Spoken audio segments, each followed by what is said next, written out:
Salut, c'est Jean Rivière. Alors aujourd'hui, on va parler de réussir dans la création de contenu quand on est quelqu'un de timide, quand on est quelqu'un de réservé. Et je t'apprends rien en te disant ça, les personnes réservées ont souvent plus de profondeur ou sont souvent plus, à fond dans un sujet. Et donc, du coup, naturellement, parmi les experts d'un sujet, parmi les gens qui sont les plus passionnés par un sujet ou une thématique, on va retrouver une énorme proportion de personnes qui sont réservées. Et pourtant, quand on va sur YouTube ou ailleurs, on a un peu l'impression que tout ça c'est fait pour les personnes qui sont plus expansives, et quand on est timide, quand on est réservé, on se trouve pas forcément à sa place là-dedans. Alors on va parler de ça et on va voir si toi, si t'es plus réservé, plus timide, tu peux réussir là-dedans ou pas. Juste avant de te montrer ça, je voudrais te montrer un petit clip sur un super bouquin que j'ai découvert là récemment, qui m'a vraiment donné une autre optique.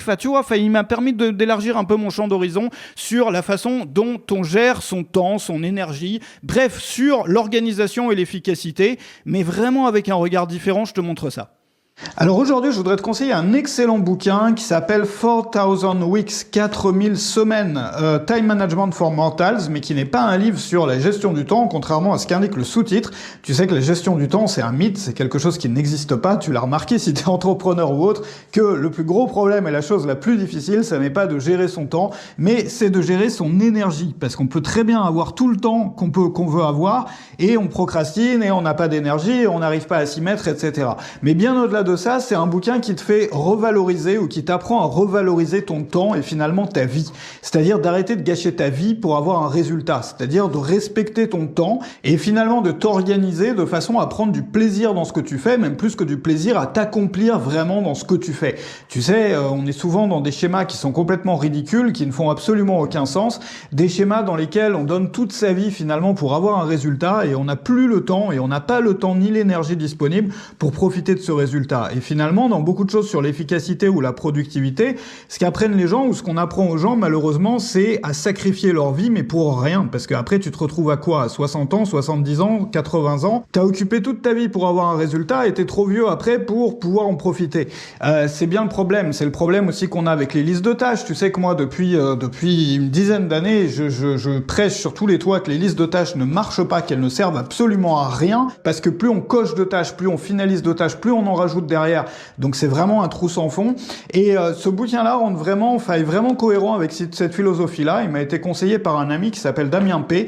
Je te recommande vraiment de le lire. Je pense pas qu'il soit dispo en français, mais si c'est le cas, en tout cas, il est dispo en anglais. C'est assez facile à lire. Il y a même un chapitre sur les digital nomads où on te dit, et c'est un truc qui est vrai, bon, c'est vrai que c'est un peu négatif, un peu noir comme bouquin, mais ça fait prendre du recul finalement sur notre situation et sur la folie d'être occupé tout le temps finalement. Où il parle notamment de la solitude des digital nomades, voilà, qui est un sujet très vrai. C'est ce que ressentent beaucoup de gens qui partent comme ça sur les routes. Bref, je te propose ça, c'est un super bouquin.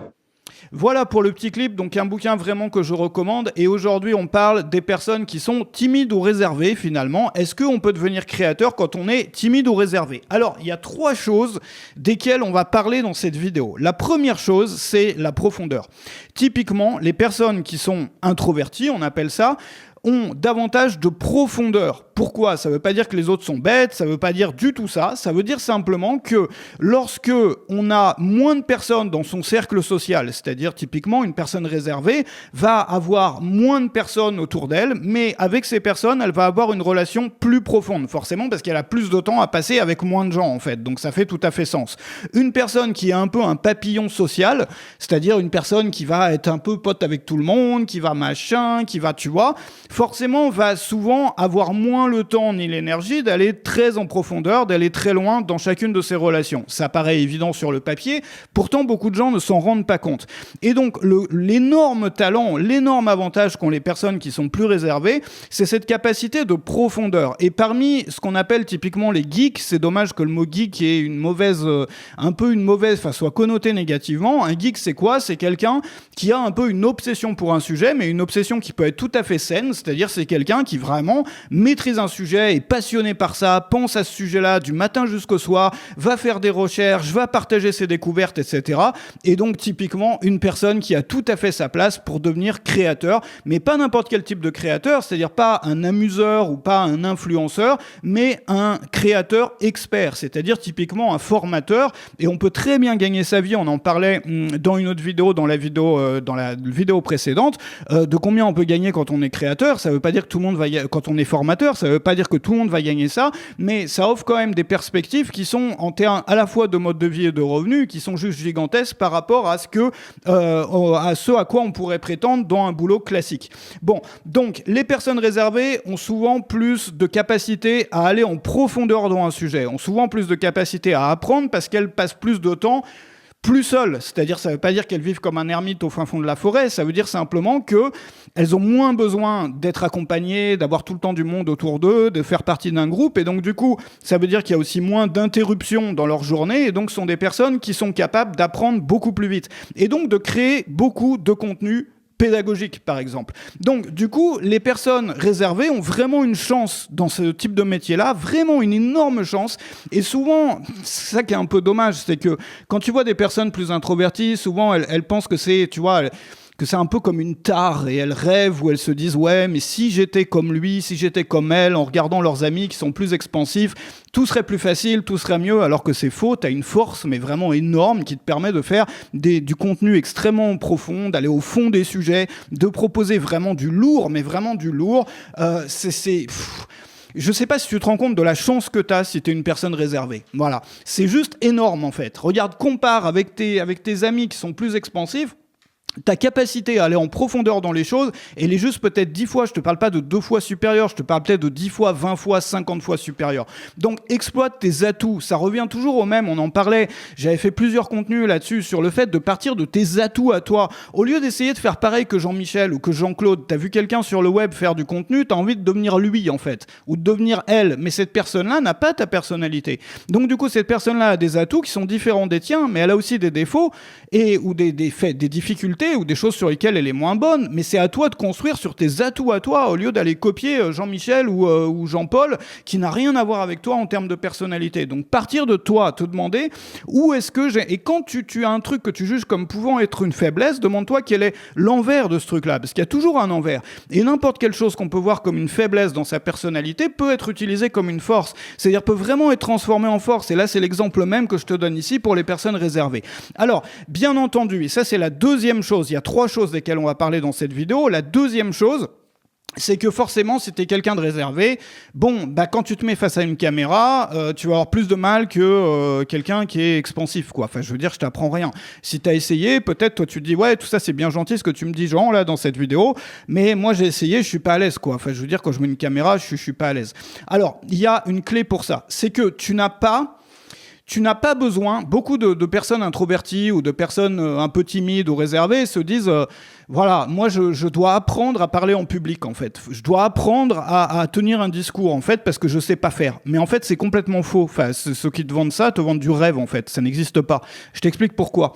Quand tu es avec tes meilleurs amis ou des personnes de confiance, probablement parce que tu es une personne introvertie, si tu as regardé cette vidéo jusque-là, tu l'es probablement, tu as des discussions qui sont ultra profondes avec tes meilleurs amis. C'est-à-dire quand tu es dans un contexte dans lequel tu te sens en confiance.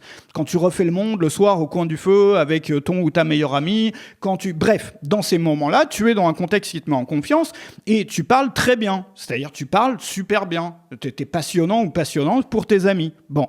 Maintenant, la clé ici, c'est de réussir à reproduire le même contexte quand tu es devant une caméra. C'est-à-dire, c'est pas d'apprendre à devenir quelqu'un que tu n'es pas. C'est pas d'apprendre à devenir un harangueur de foule alors que c'est pas ta personnalité. Non. C'est d'apprendre à ramener ce contexte dans lequel tu es déjà à l'aise pour parler quand tu parles avec tes meilleurs amis et trouver un moyen de le faire avec une caméra. Et comment on fait ça ? On arrête de parler à une foule. On arrête de parler à une foule. Tu te mets la photo de ton meilleur pote ou d'une personne avec qui tu es en confiance ou une personne de ton audience, si tu as déjà une audience, que tu aimes bien, que tu as déjà rencontré, tu mets sa photo à même ta caméra et tu parles à cette photo. Tu parles ou tu fais tes vidéos pour ton pote ou pour ta pote. Tu écris pour une personne. D'ailleurs, c'est un conseil bizarrement, tu vois, que beaucoup de gens donnent pour la prise de parole en public, c'est-à-dire de ne pas parler à une foule ni à une audience, mais de regarder une personne dans la salle, qui est au premier rang, peut-être même une personne que tu connais, ou au troisième rang, peu importe, ou une personne même de ta famille en qui tu fais confiance, avec qui tu te sens bien, et de parler juste à cette personne-là, de faire ton discours pour cette personne-là.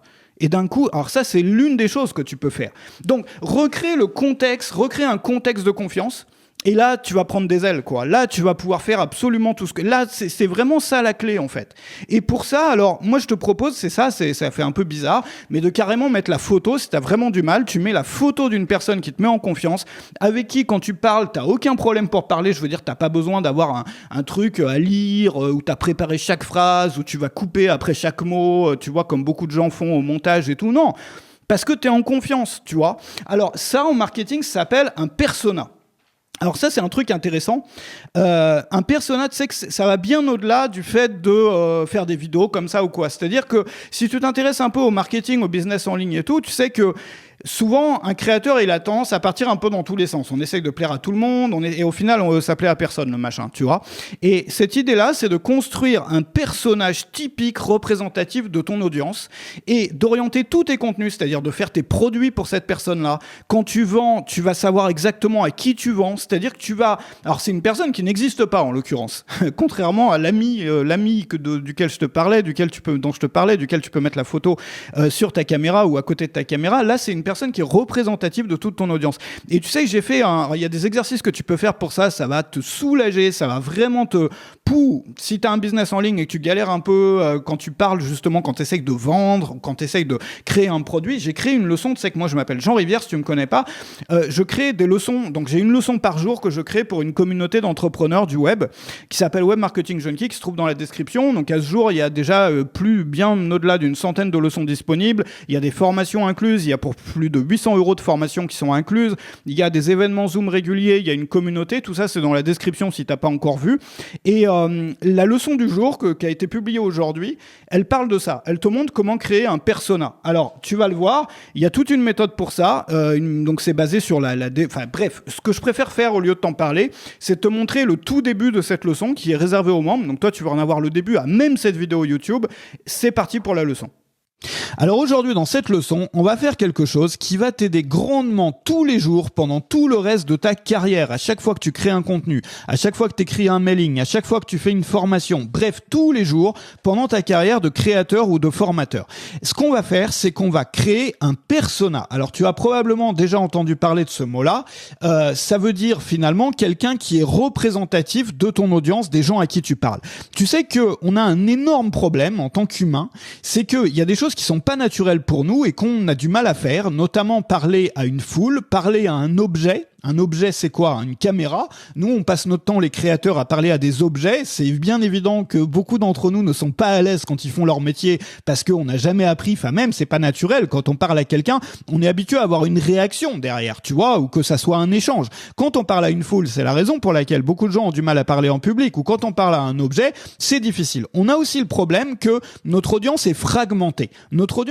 Alors, ce que tu viens de voir, c'est juste un petit extrait de la leçon du jour qui a été publiée aujourd'hui sur Web Marketing Junkie. Il y en a une toute nouvelle tous les jours. Et en t'inscrivant maintenant dans la description, tu vas pouvoir avoir accès à tout ça, donc toutes les leçons qui sont disponibles. Il y a aussi des formations complètes qui sont incluses. Donc, à l'heure où j'enregistre, il y a presque 800 € de formations offertes. Il y a une communauté. On fait aussi des événements sur Zoom régulièrement. Les coworking sur Zoom pour te recréer une ambiance de travail à la maison quand tu travailles seul. Il y a des événements comme les sessions de questions-réponses. Il y a des apéros Zoom dans lesquels on fait connaissance.